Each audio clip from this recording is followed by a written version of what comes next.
Atraído pelos ensinamentos iluminados, Camilo desejava saber mais sobre o caso de Jerônimo Silveira.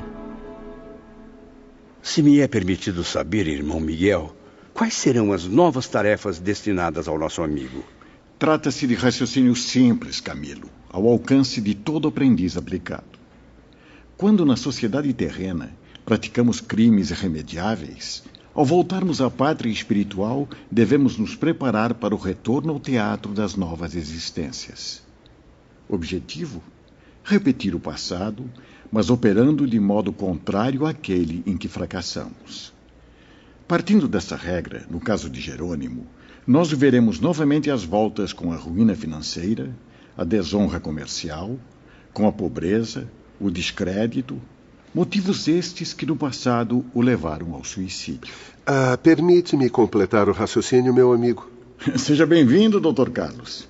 Esclareça-nos com a luz de suas palavras.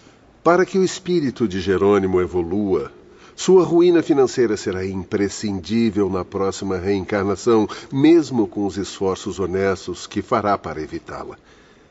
Ele não deverá se deixar envolver pela negligência cometida antes, depredando em prazeres mundanos as dádivas materiais concedidas por Deus.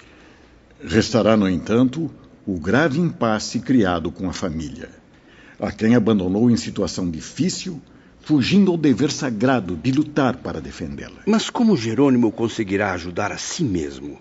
De que maneira reagirá às tentações que o provocaram na vida passada? Contará com uma fiel aliada, a consciência, que o aconselhará no desempenho da própria reparação, de acordo com seus próprios sentimentos, pois ele possui livre-arbítrio.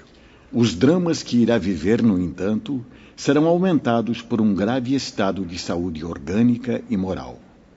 Males indefiníveis que a ciência dos homens não saberá remover, porque serão efeitos danosos do suicídio cometido na última encarnação. Pela experiência que tenho, posso adiantar alguns desses tristes efeitos.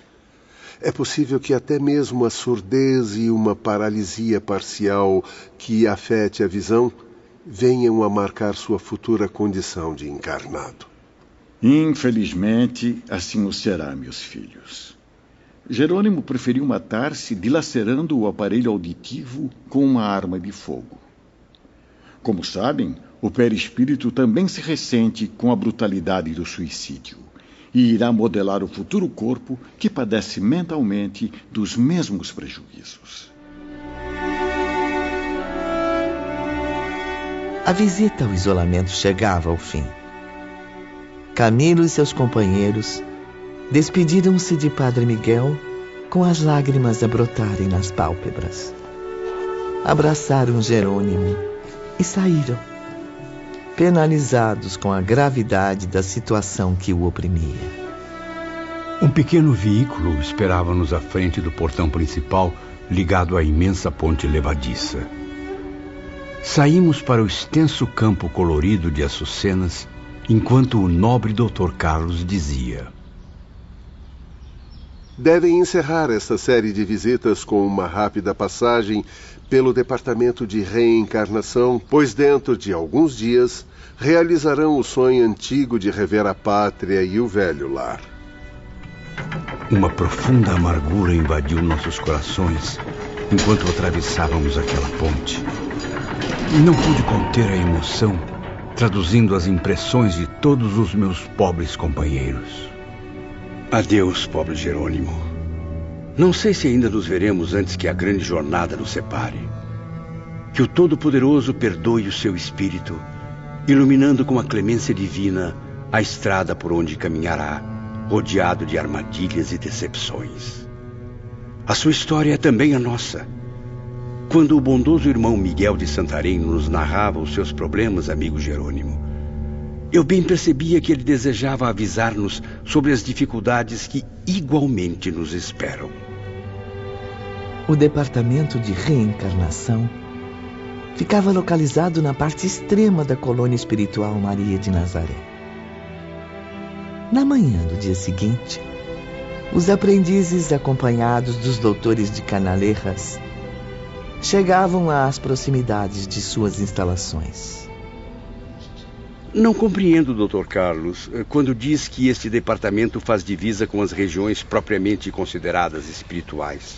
Basta raciocinarmos, meu amigo, que tanto da região inferior como da regeneradora batem a esta porta frequentemente grupos de espíritos pretendentes à reencarnação. Acompanhe-me. Vamos dar um passeio pelo local. Este importante núcleo é composto de 6 seções, todas exercendo funções importantes e interligadas. São elas: recolhimento, análise, programação das recapitulações, pesquisas, planejamento dos envoltórios físico-terrenos e laboratório de restringimento. Que organização fantástica! Poderemos visitar todas as sessões? Nem todas, professor Bellarmino. As seções 2 e 6 são gabinetes secretos, inacessíveis aos visitantes. Coisa rara! Pareço ver ao longe algumas mulheres. Sim, Camilo, o elemento feminino está sempre presente por aqui. Grande parte dos funcionários é composta de espíritos que reencarnaram diversas vezes em corpos femininos. Venham, vamos entrar. Já estão todos credenciados. Ao transporem os limites demarcados por gigantescas muralhas, ah, que surpresa! A luz do sol. Há 4 anos não contemplamos tons tão coloridos. Estou impressionado. Mas que metrópole movimentada. Que edifícios maravilhosos. Jamais vi na Europa civilização como esta. Se repararem bem, verão que a civilização hindu impera nessas avenidas, meus caros. A Índia, para vocês, ainda lendária, surge aqui para convidá-los à meditação, ao cultivo sagrado da espiritualidade. Camilo e seus companheiros sentiam-se bem. Emoções promissoras induziam suas almas ao reconforto e à esperança. E para realçar nossa satisfação, Ivone, tínhamos o sol formoso, com sua luz dourada, reunindo nas mesmas expressões de beleza parques, jardins, lagos e cascatas cintilantes. Que belo edifício é esse, Dr. Roberto? É a sede do governo deste departamento, meu caro João. Entremos. Irmão Demétrio, o gentil governador, concedeu aos senhores um instrutor local. Ela está logo ali. Venham, meus amigos. Ela? Bom dia, Rosália. Bom dia, senhores. Bom dia. Sejam bem-vindos ao Departamento de Reencarnação. Bom dia. Mas nosso instrutor local... Sou eu mesma. E estou à disposição para quaisquer esclarecimentos. Mas uma mulher? E ainda tão jovem? Sim, Camilo. Eu não disse que o elemento feminino estará sempre presente por aqui? Algum problema? De modo algum, Dr. Carlos, de modo algum. Confesso que fiquei mesmo surpreso. Mas estou satisfeito com nossa nova instrutora. Ainda mais se minhas suspeitas forem confirmadas. Sim, meu caro Camilo. Rosália nasceu e viveu em Portugal sua última existência. Ora, mas então é mesmo nossa compatriota. Reconheço o espírito lusitano à distância. Pois muito bem. Creio que estão em boa companhia. Até breve, meus amigos. Estão agora aos cuidados de Rosália. Bom dia a todos. Nos encontraremos logo mais. Bom dia. Bom dia. Caros amigos, antes de tudo, gostaria de dizer que estou extremamente grata por contribuir com a sua instrução. Sinto que um louvável desejo de aprender floresce em suas mentes. No entanto, ainda não posso apresentar quaisquer congratulações, pois seriam prematuras. Espero antes, para os senhores, a inspiração misericordiosa do alto, ajudando seus espíritos a progredir. Muito obrigado.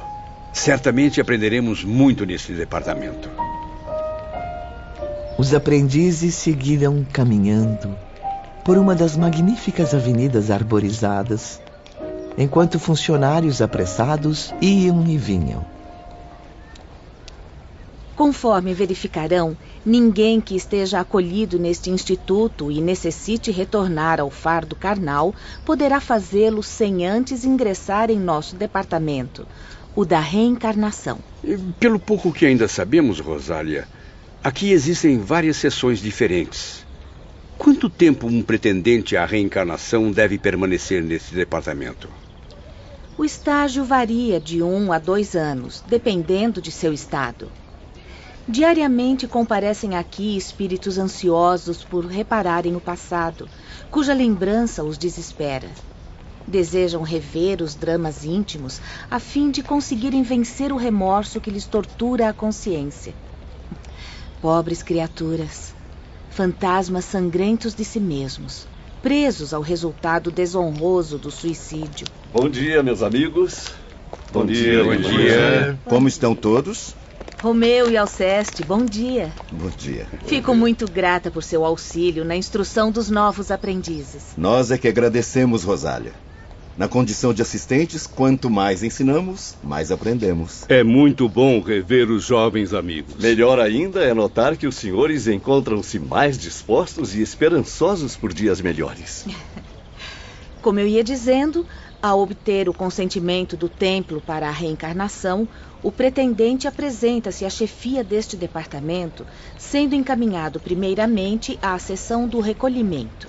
É permitido sabermos o que ocorre nesta sessão? No recolhimento, o espírito será registrado de acordo com seus novos objetivos na Terra. Ele será admitido em nosso internato, sob os cuidados de guias fiéis que, a partir daquela data, o acompanharão durante toda a sua jornada reparadora na esfera terrestre. Resolvido o primeiro problema, o espírito reencarnante será recebido pelos técnicos da seção de análises. O objetivo é estudar as suas características, detalhando toda a sua psicologia, sua alma, seu ser, os limites mais remotos da consciência serão investigados por esses criteriosos operários de Deus. Nessa fase, o paciente é induzido magneticamente a expor o passado, a desdobrar as páginas do livro imenso da alma. Talvez não saibam, mas todas as criaturas trazem a história de si mesmas impressa em marcas indestrutíveis nos labirintos da alma. Somos todos capazes, meus amigos, de revivê-las em detalhes e oferecê-las a outros para que possam examiná-las, quer estejam presas ao corpo carnal, quer estejam livres dele. E quanto aos asilados do manicômio? Estes, infelizmente, Mário, reencarnarão tais como se encontram. Não será possível tentar nada a fim de beneficiá-los, a não ser o retorno ao estágio carnal. Será este o tratamento imposto à correção geral de suas vibrações, criando oportunidades para novas tentativas no futuro. Mas nada poderá ser feito além disso? Meu caro João, essa terapia, balsamizada pelas preces que serão enviadas a favor deles, é tudo quanto no momento aqueles infelizes obterão. Mesmo com o grande desejo que temos de vê-los serenos e felizes. Uma vez concluídos esses trabalhos, os mesmos técnicos farão um relatório minucioso do que verificarem, passando então o caso à sessão de programação das recapitulações. Pelo que ouviram, meus amigos devem ter compreendido que essas análises serão indispensáveis ao programa da existência a seguir. Os méritos e os deméritos do reencarnante, as quedas mais graves do passado e que deverão ser reparadas com maior urgência, o enredo, enfim, da nova existência será estabelecido através dessa investigação. Impressionante!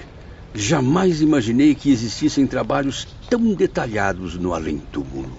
É preciso esclarecer, porém, que este serviço tão importante é dividido em duas partes bem diferentes. Quando o pretendente à reencarnação provém dos hospitais ou da torre, da região inferior da colônia, o trabalho será difícil, até mesmo torturante para o próprio operador. Por outro lado, quando o espírito provém da região regeneradora, dos locais destinados à reeducação, será necessária apenas uma simples revisão. Exatamente, Alceste.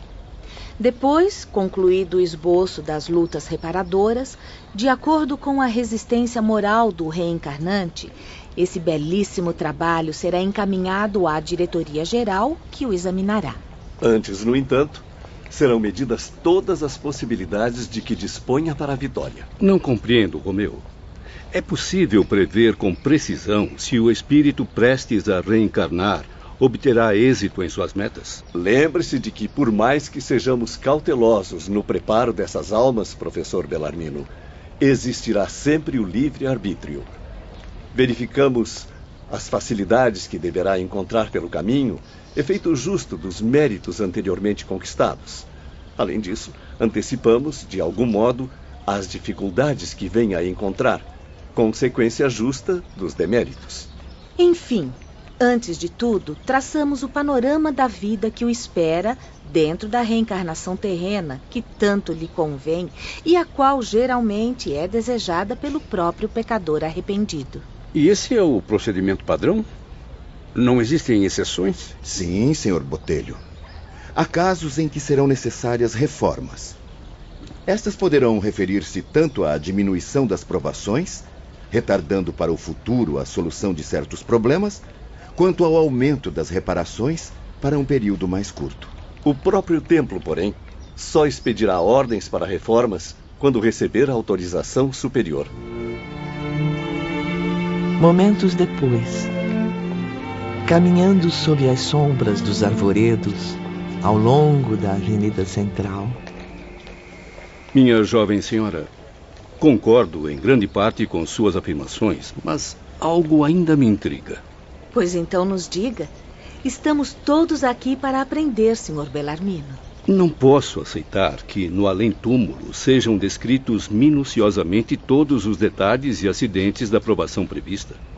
Se um reencarnado tiver que ser punido, que isso aconteça sem que seja necessário apontar na programação de suas futuras penitências. Sorrindo singelamente, a jovem serva de Maria acenou, convidando-os a subir a escadaria de um nobre edifício. Uma imponente construção, rodeada de colunas, cercada de arbustos floridos e árvores frondosas, em cujo portão se lia: recolhimento. Não, meu amigo. O bom senso indica que a humanidade não poderá ser regida pela ignorância de uma fatalidade abominável. Fatalidade nada mais é do que o efeito causado por ações praticadas pelo homem na Terra. O enredo terrestre no qual o ser humano viveu distante do bem, da moral e do dever, ou do além como espírito desnorteado da lei.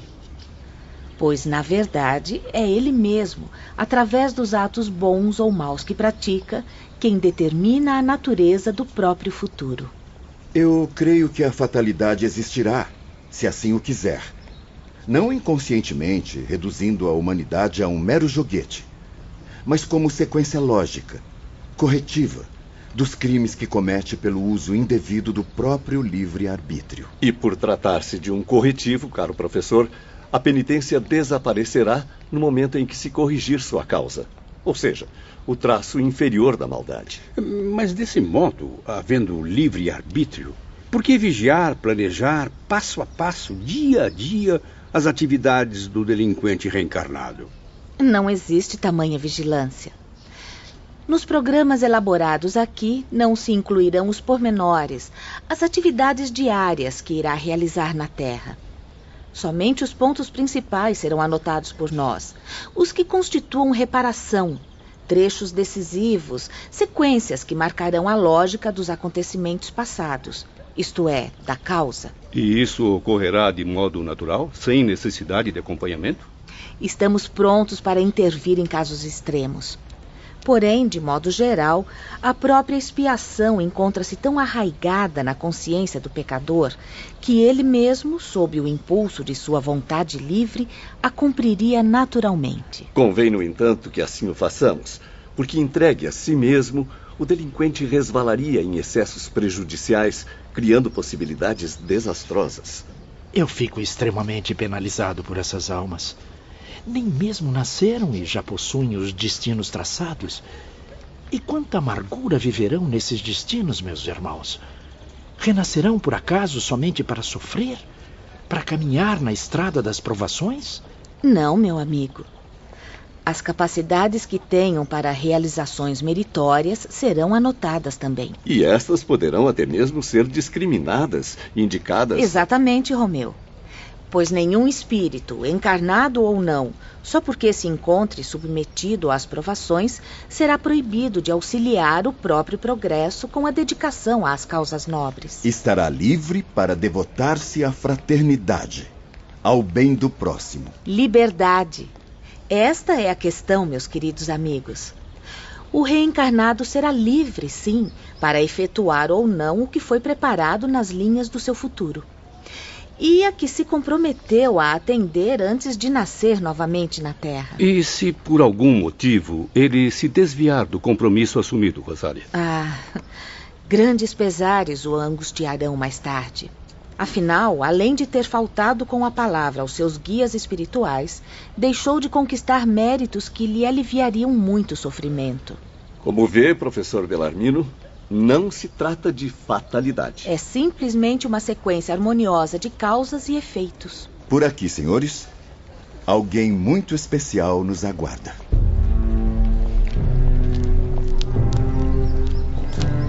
Segundos depois, ingressavam numa vasta antecâmara, cujas portas jamais eram trancadas.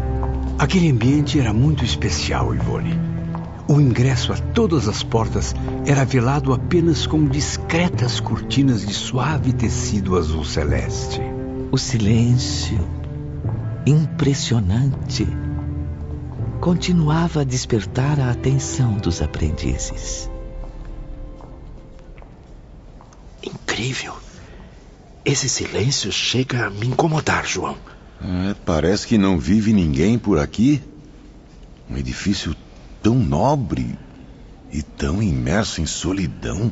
Não fosse esse aroma delicado e envolvente, eu diria até que somos os primeiros a visitá-lo. Os companheiros de Camilo continuavam a murmurar entre si, encantados com a beleza do salão, onde uma luz levemente amarelada penetrava através de arcos repletos de rosas brancas. Quanto mais caminhava, percebia que ramalhetes das mesmas flores adornavam discretamente o recinto. A partir de então, minha cara Ivone, não tive mais dúvidas. O gosto feminino inspirava a ornamentação. No canto esquerdo do salão, destacava-se uma grande tribuna, talhada em meia-lua. Uma senhora de idade indefinível ergueu-se imediatamente ao avistar os visitantes, caminhando em sua direção. Que a paz do Divino Mestre esteja convosco. Já esperava por vocês, meus amigos. Irmão Teócrito comunicou-se comigo esta manhã. Sim, irmã Celestina. Nossos aprendizes necessitam de esclarecimentos rápidos sobre este núcleo. A senhora poderia ajudá-los? Mas é claro, minha querida Rosália. Acompanharei os novos amigos pessoalmente pelo interior do nosso albergue. Este recolhimento que receberá todos vocês um dia, pois não há ninguém, sim, ninguém internado na colônia Maria de Nazaré que deixe de passar por aqui. Camilo e Mário, um tanto afastados do grupo, comentavam sobre a personagem radiante que acabavam de conhecer. É uma religiosa, sem dúvida, Mário. E repare bem naquele hábito branco. Já viu tonalidade semelhante? Está coberto por uma luz dourada. Consegue notar? Claro, Camilo. Parece a túnica de uma virgem glorificada. Meu Deus, que figura extraordinária! Mas a que congregação religiosa ela pertenceria na Terra? Nem consigo imaginar. Mas o que isso importa agora, meu amigo? Devemos somente agradecer a Deus por mais esta bênção.